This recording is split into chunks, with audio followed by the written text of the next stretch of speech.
reviews. Today we got a fucking winner of a movie for you. Today we're gonna be taking a look at the fucking direct-to-video, epic, fucking amazing Kill Switch. Alright, we got Steven Seagal, not only starring, but guess what? He fucking wrote this movie too. And when Steven Seagal writes a movie, he's gonna go all out. And when I mean goes all out, he's gonna write the script on a series of fucking napkins and shit from Taco Bell or McDonald's. And apparently fucking Seagal's approach rubbed off on the director, because this movie is just all kinds of bizarre with his choices. Modern action movies have evolved to become like really bizarre. Sometimes they try to get arty. I don't know what the fuck this director was thinking, but just about anything that's not just a boring dialogue scene, he adopts this really bizarre cutting style, jump cuts from different angles and shit, sometimes just fucking back and forth. It's really hard for me to describe what it was like, so I'm just going to show you. I'm going to do a little simulation right here.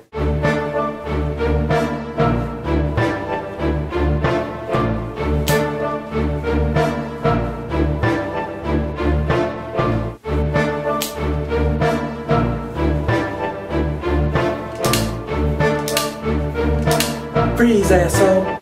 Seriously, no kidding though. If you're prone to like epileptic seizures or something like that, like do not watch this movie, because this fucking thing will make your fucking head explode. Alright, first of all, you know the fucking movie's fucked when the opening scene is Seagal chasing a fucking serial killer who his method of fucking killing women is he puts breast implants in their fucking chest. They have C4 in it. So the movie starts out, basically there's a girl laying on the ground outside some apartment building. She got a ton of C4 stuff into her breast implant with a little timer sticking out. Fucking Seagal knows that the killer's nearby because he loves to watch his handiwork. So somehow, they never explain it, he just all of a sudden, he walks away, he shows up in his apartment building, shows up in the exact same apartment, kicks in the door, the killer's in there watching the cops and shit. Beats the shit out of this guy for like 10 minutes, get a lot of repetitive fucking cuts of Seagal just bashing this fucker over and over. All he does is throw him up against the wall like about 20-30 times. Finally gets the guy to admit which fucking wire it is. So the guy's like, cut the black wire, you'll save the girl. So Seagal goes, on the radio, he goes, fuck that, Johnny, cut the yellow wire, cut the yellow wire. And so they cut the other wire, fucking the girl survives, whatever. So Seagal pulls out his handcuffs, tells this motherfucker he's gonna arrest him, but instead of arresting him, he fucking kicks him out of the fucking third story window. This motherfucker goes flying, and the bizarre directing choice, they show this motherfucker flying out of the window over and over and over like 10 fucking times till he finally hits the ground. And then Seagal's fucking writing really comes into play, because he radios down to the cops on the street. You see this guy laying there all bloody and shit, and he says, hey, get that guy some ice water, I think he's thirsty.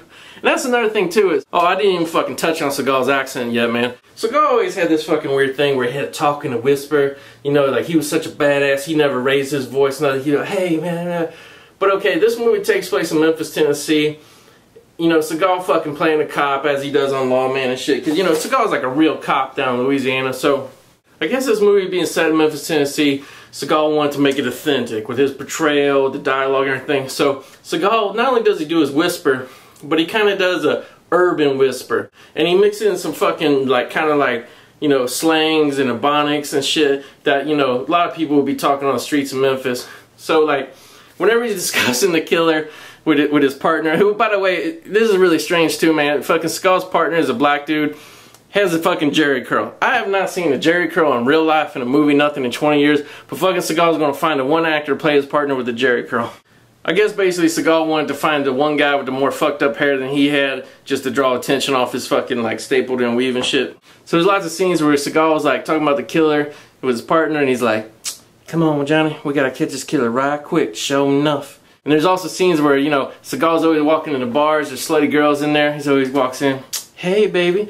And they're all like fucking like 25 years old, Seagal's in his 60s. I mean, he's got, you know, he's put some weight on, he's fucking always got a big leather jacket on, trying to hide his cut and shit, and he's always flirting with every woman in the fucking movie. And what's bizarre is not only does he flirt with them, but the way the movie is that like you just think every woman in the world just wants to fuck Steven Seagal in this movie. Like it just never stops. They're all giving him the fuck me eyes and shit, and Seagal always winks back and shit. So anyway, the plot revolves around two serial killers.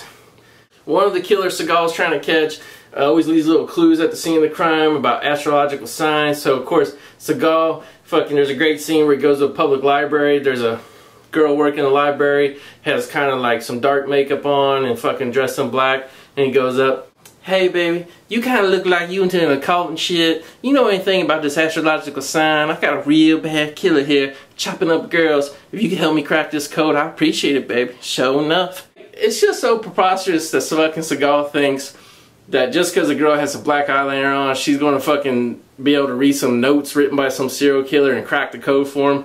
But this being fucking a movie written by Seagal, that's exactly what fucking happens. This movie has so many, like, plot twists and things that fucking not only don't pan out, but just don't go anywhere. It's just general mess. There's a FBI agent who comes in to fucking investigate Seagal internal affairs because all he does is fucking beat the shit out of everybody on the street and kill fucking dozens of innocent people and shit.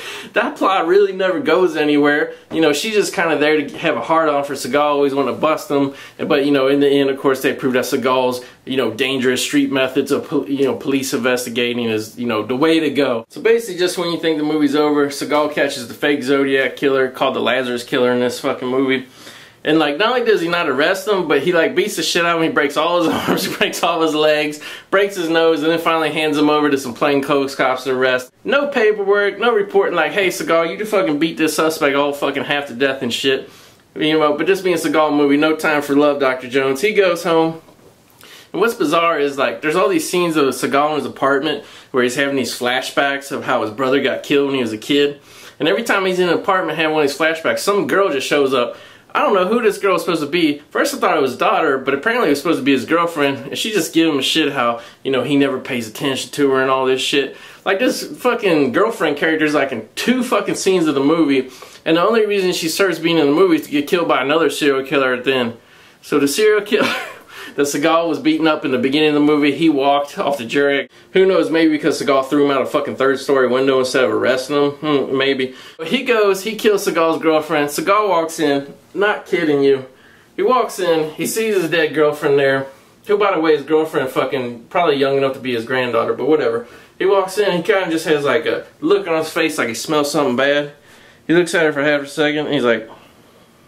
Next thing you know, he turns around, the serial killer's there. I'll tell you what, man, this is probably the best part of the movie. Genius, fucking classic Seagal dialogue. The killer comes out, fucking Seagal standing there, getting ready to beat his ass. And of course, in his fucking Memphis, you know, tough guy, black accent, he tells the guy, you know, the shame is you killed her to get to me.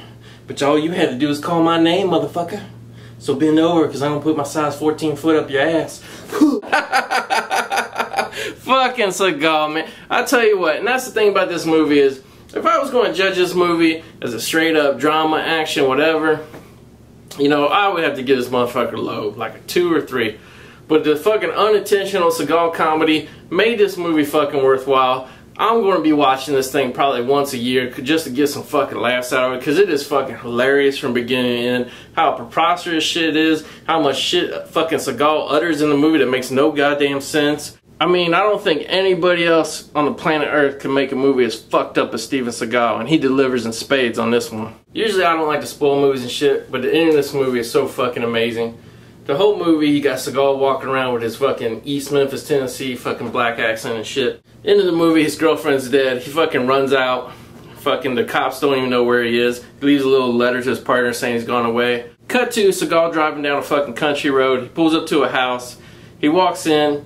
Fucking some young blonde chick comes out wearing like an evening gown. These 2 young kids come running up to Seagal, calling him Papa and shit. He has a bag, he gives them presents. They walk away. He's left with the blonde chick. They start talking Russian. And you're like, what the fuck? Russian? Fucking Seagal's supposed to be Russian? Fucking whole movie, he's talking about how he's from East Memphis, Tennessee and all this fucking bullshit. And all of a sudden, just like out of nowhere, fucking, he's Russian. And it's not like a big plot twist. It really just made no goddamn sense. I mean, who cares if he's Russian? But that was what fucking, you know, Seagal likes to keep you on your toes. So the fucking best classic moment of this movie that makes it a must-see, a must-own, is Seagal and the young blonde. They go upstairs. She takes her shirt off. Got a big pair of fake tits. She basically just kind of, she's not really dancing, she's kind of just gyrating back and forth, teasing Seagal with her big fake tits. And like, she kind of dances into this bedroom. And then like, you fucking see Seagal come around the corner. And he's like, yeah, So she goes dancing in and shit. So Seagal walks into the bedroom and he turns around to close the door and the camera's facing him, and like out of nowhere for no reason he just looks into the camera, breaks the fourth wall, and he smiles and nods his head and closes the door. And that's how the fucking movie ends. Fucking Seagal turns out to be Russian. He has a fucking young hot wife with fucking breast implants. I mean, they don't even explain like who the fuck was the girlfriend. Is this like his ex-wife that he's getting back with her? Like nothing. He just has women stashed all around, young women that he's fucking and shit. Hey, it's Steven Seagal. So as a movie, normally I would give a movie this fucking messy, this fucked up, this fucking cheaply done, I'd have to give it like a 2 or 3 out of 10.